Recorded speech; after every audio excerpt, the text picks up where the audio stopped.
Syukur alhamdulillah hingga pagi hari ini Allah masih izinkan kita untuk memiliki panjang umur, memiliki usia, tetap Islam dan iman, tetap sehat, tetap memiliki kesempatan untuk melakukan hal-hal yang baik dan tentunya diupayakan yang terbaik.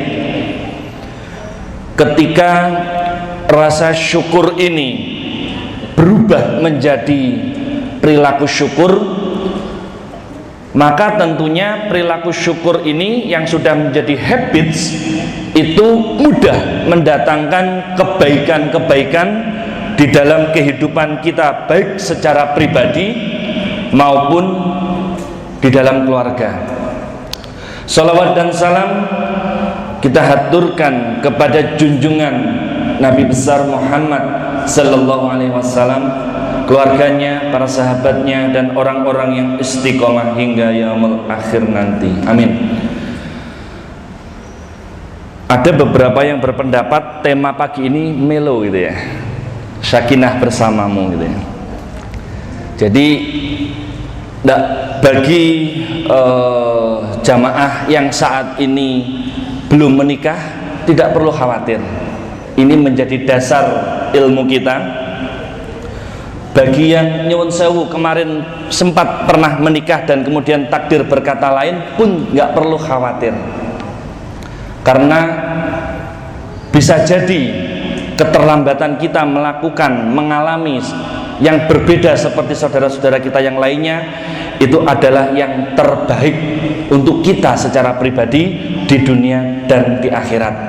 Apapun itu, ketika menyikapinya dengan perspektif keimanan, semuanya baik, semuanya baik. Kata Rasulullah sallallahu alaihi wasallam, sungguh menakjubkan urusan kondisi orang yang beriman itu ketika dia diberikan kekayaan, kebahagiaan, kesehatan, dia bersyukur dan dia menganggap baik setiap kekayaan, kebahagiaan, kesehatan itu. Pun ketika orang yang beriman ini diberikan ujian, musibah, penyakit, ataupun kondisi-kondisi tidak nyaman lainnya, dapat dengan mudah bersabar dan dia menganggap baik setiap ujian, musibah, penyakit, ataupun kondisi-kondisi yang tidak nyaman tersebut. Apapun itu, para jamaah sekalian, bahwa ketika segala sesuatu dalam perspektif keimanan, sesungguhnya semuanya baik, tidak ada yang buruk. Adapun ketika ada istilah ada takdir baik, ada takdir buruk, itu dalam perspektif orang umum, orang awam, orang umum. Namun dalam perspektif orang yang beriman, semua keadaan kita itu adalah baik. Sebelum saya melangkah lebih lanjut lagi, saya ingin membacakan sebuah surat yang mungkin juga para jamaah sudah sering pernah mendapatkannya gitu ya, broadcastan ini, yaitu Profesor Quraish Shihab ke anaknya ya. Saya bacakan sebentar karena walaupun ini nasihat dari seorang ayah ke anak, isinya sangat bisa kita ambil hikmahnya. Keberuntungan kadang memainkan perannya dalam kehidupan manusia, sekalipun kerap tidak masuk akal. Karena itulah takdir mereka. Boleh jadi keterlambatanmu dari suatu perjalanan adalah keselamatanmu. Boleh jadi tertundanya pernikahanmu adalah suatu keberkahan. Boleh jadi dipecatnya engkau dari pekerjaan adalah suatu maslahat. Boleh jadi sampai sekarang engkau belum dikaruniai anak, itu adalah kebaikan dalam kehidupanmu. Boleh jadi engkau membenci sesuatu, tapi ternyata itu baik untukmu, karena Allah Maha mengetahui, sedangkan engkau tidak mengetahui. Sebab itu jangan engkau merasa gundah gelisah terhadap segala sesuatu yang terjadi padamu, karena semuanya sudah terjadi atas izin Allah. Jadi semua terjadi atas izin Allah. Sebentar.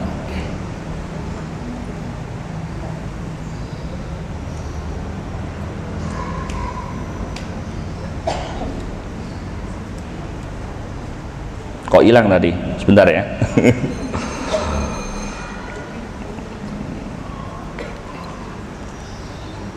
Perbanyaklah bersyukur. Alhamdulillah, itu yang akan mendatangkan kebahagiaan. Terus ucap alhamdulillah, alhamdulillah, alhamdulillah sampai engkau tak mampu lagi mengucapkannya.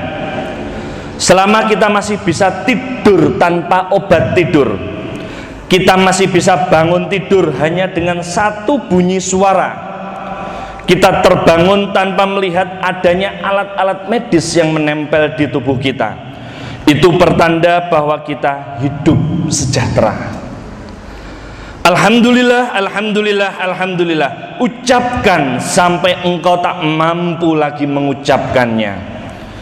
Jangan selalu melihat ke belakang, karena di sana ada masa lalu yang menghantuimu. Jangan selalu melihat ke depan, karena terkadang kok hilang lagi, sebentar. Karena terkadang ada masa depan yang membuatmu gelisah, ya. Namun lihatlah ke atas, karena di sana ada Allah yang membuatmu bahagia. Tidak harus banyak teman agar engkau menjadi populer. Singa sang raja hutan lebih sering berjalan sendirian, tapi kawanan domba selalu bergerombol. Jari-jari juga demikian. Kelingking, jari manis, jari tengah, jari telunjuk, semuanya berjajar bersampingan, kecuali jari jempol, dia yang paling jauh di antara keempat itu. Namun perhatikan, engkau akan terkejut kalau semua jari-jari itu tidak akan bisa berfungsi dengan baik tanpa adanya jempol yang sendiri yang jauh dari mereka. Karena itu sebenarnya yang diperhitungkan bukanlah jumlah teman yang ada di sekelilingmu, akan tetapi banyaknya cinta dan manfaat yang ada di sekitarmu, sekalipun engkau jauh dari mereka. Menyibukkan diri dalam pekerjaan akan menyelamatkan dirimu dari 3 masalah, yaitu kebosanan, kehinaan, dan kemiskinan. Aku tidak pernah mengetahui adanya rumus kesuksesan, tapi aku menyadari bahwa rumus kegagalan adalah sikap asal semua orang. Teman itu seperti anak tangga, boleh jadi ia membawamu ke atas atau ternyata sebaliknya membawamu ke bawah. Maka hati-hatilah anak tangga mana yang sedang engkau lalui. Hidup ini akan terus berlanjut, baik itu engkau tertawa ataupun menangis. Karena itu jangan jadikan hidupmu penuh kesedihan yang tidak bermanfaat sama sekali.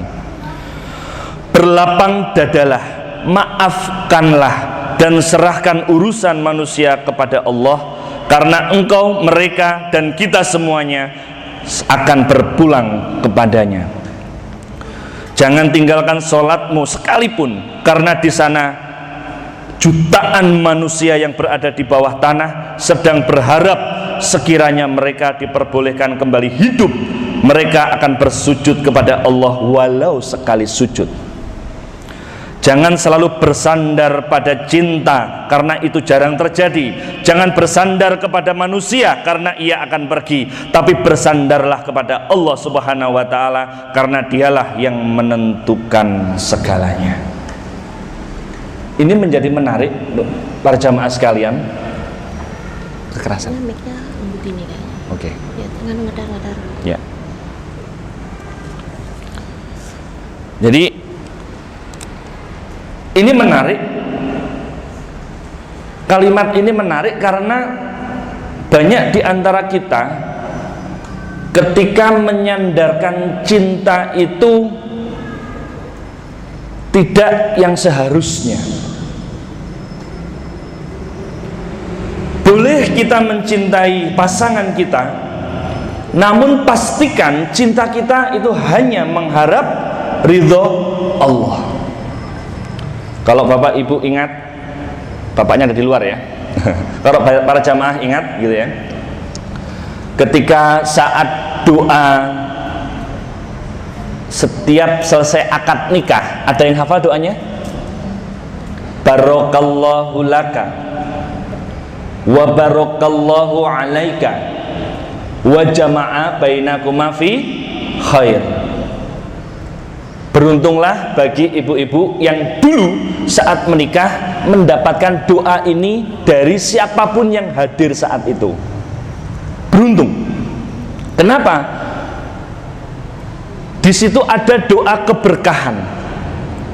Keberkahan itu menghimpun kebaikan. Jadi bukan doanya semoga Anda bahagia, semoga banyak anak, semoga sampai kakek nenek gitu kan. Banyak ya kalimat-kalimat seperti itu yang kita dengar gitu ya. Doa itu baik semua, nggak ada yang buruk. Namun dalam perspektif keimanan para jamaah sekalian, kalau kita belajar dari pengalaman Ashraf ya, yang meninggal beberapa waktu yang lalu, kita mungkin juga mendapatkan broadcastannya, foto-fotonya Ashraf gitu ya. Terus ada 3 foto di sampingnya, yang paling bawah itu fotonya istrinya dan anaknya di dekat pusaranya, dekat makamnya. Secinta-cintanya pasangan kita terhadap kita, kalau kita sudah saatnya dipanggil Allah, gak akan mau menemani kita di alam kubur. Betul? Loh iya. Tanya sama pasangan Anda, Abi, ayah, mas, sayang, cinta gak sama aku sebagai istrimu? Pasti bilang cinta. Tapi di saat kita sudah dipanggil duluan gitu ya, sebesar apapun cinta pasangan kita terhadap kita, demi Allah gak akan mau menemani kita di alam kubur. Oleh sebab itu ketika kita menyandarkan cinta kepada makhluk, kepada manusia, pasangan kita kan makhluk Bapak Ibu, maka siap-siap kecewa. Itu yang sering saya ambil hikmah, ibroh, pelajaran di setiap kasus di ruang terapi saya Bapak Ibu. Banyak pelajarannya, banyak hikmahnya. Nah, pertanyaannya begini, Ustaz, bagaimana supaya rasa cinta yang saya miliki kepada pasangan saya ini itu betul-betul karena Allah, kan begitu?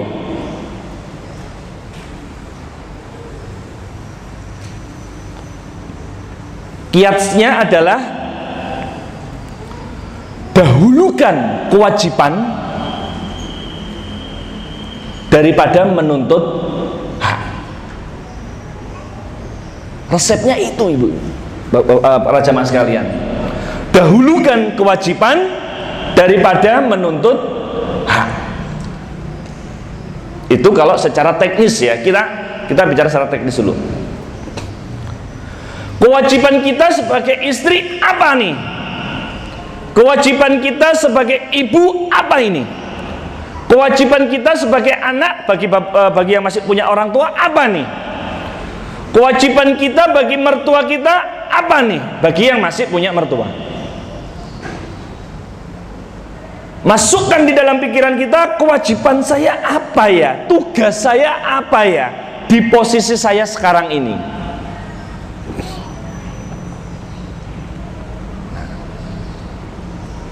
Jadi jangan sampai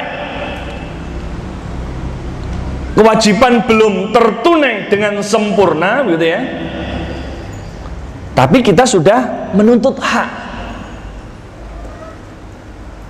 pasti kecewa. Di dalam kacamata Islam, kewajiban saya apa? Pelajari, ilmui, dan praktekkan, lakukan. Itu secara teknis. Nah, sekarang kita masuk ke dalam diri kita sendiri terlebih dahulu, ibu-ibu sekalian. Bahwa namanya suatu kebahagiaan itu adalah sebuah pilihan. Kebahagiaan itu adalah sebuah pilihan. Keadaan bahagia ataupun sedih itu pilihan ada di tangan kita, ibu-ibu sekalian. Bahagia atau sedih itu pilihan ada di tangan kita. Sekarang pertanyaannya, level kebahagiaan kita, ini karena 95% jamaah ibu-ibu, level kebahagiaan kita terhadap pasangan kita di angka berapa ini? Dari skala 1 sampai 10. 1 itu tidak bahagia, 5 itu kadang bahagia, kadang tidak, 8, 9 atau bahkan 10 itu sangat bahagia. Level berapa ibu-ibu? Level berapa? Ada yang jujur boleh 5. Boleh, tidak apa-apa. Jawaban ini tidak ada benar, tidak ada salah. Level kebahagiaannya berapa coba? 8. Ada lagi? 5. Yang 5 mohon angkat tangan. Ya tidak apa-apa. Karena besar harapan kita pulang dari majelis ini, awalnya 5 menjadi minimal 8 atau 9, syukur 10. Harapannya begitu. Loh, nggak apa-apa, Ustaz. Saya waktu awal datang ke sini tadi pagi, level kebahagiaan saya dengan pasangan saya baru level 2 atau 3. Boleh, tidak apa-apa. Nanti dalam lebih kurang 1 jam ke depan kita akan naikkan level kebahagiaan kita. Siap, ibu-ibu sekalian? Siap ya? Ada yang level 4, angkat tangan. Level 4. Jadi kayak makan sambal-sambalan aja ya, pedas level berapa gitu. Nah ini bahagia level berapa? Nah, ternyata tadi kan ada satu kaidah, dahulukan kewajiban daripada menuntut hak. Bagaimana kita bisa melakukan kewajiban dengan baik kalau diri kita belum beres? Betul nggak? Bagaimana kita melakukan tugas dengan baik sebagai pasangan, sebagai ibu, sebagai anak, sebagai menantu, sebagai saudara, kalau diri kita belum beres? Ibaratnya kita naik mobil, ngendarai mobil, handrem masih nyala. Bagi yang punya mobil manual, gigi 3, gigi 4, gigi 5, handrem masih nyala, pasti apa namanya? Greng. Lama-lama apa? Jebol, macet, rusak, bahkan terbakar. Analoginya dalam kehidupan rumah tangga, kalau diri kita belum dibereskan sehingga kewajiban-kewajiban yang kita lakukan belum sebaik mungkin, maka naudzubillah summa naudzubillah, jangan sampai terjadi, itu terjadi kemacetan. Kemacetan kalau nggak segera diurai, terjadi berantakan. Naudzubillah summa naudzubillah. Bagi ibu-ibu yang dulu pernah mengalami itu, ya sudah, tutup buku, buka lembaran baru, ambil hikmahnya, buka lembaran baru, bertobat kepada Allah dengan taubatan nasuhah, tarik kebaikan-kebaikan di masa yang akan datang, supaya segera menjemput kembali jodoh seperti yang diharapkan. Ada ilmunya ibu. Saya alhamdulillah banyak sekali mendampingi klien-klien yang lama nggak nikah-nikah, tapi ternyata memang problemnya di dirinya gitu ya. Diurai dulu, dinetralkan dulu, berdamai dengan keadaan, rasa syukur dikuatkan, doanya seperti apa, ikhtiarnya nanti dimaksimalkan, otomatis ikhtiar yang dilakukan itu di bawah bimbingannya Allah dapat. Karena memang rezeki jodoh maut itu misteri. Rezeki jodoh maut itu misteri. Oke, kembali pada diri kita terlebih dahulu. Mohon dibagikan kertas panitia 2 lembar masing-masing. Boleh 1 lembar, maaf, 1 lembar nanti bisa disobek ya, 1 lembarnya itu. Dalam lebih kurang 1 jam ke depan kita akan berlatih untuk olah rasa, olah pikir, olah jiwa. Siap? Siap ya? Karena dengan kita menolkan, menghilangkan semua hambatan yang ada dalam diri kita, maka kita memperbesar peluang untuk bisa melakukan kewajiban-kewajiban dan tugas-tugas dengan lebih baik lagi.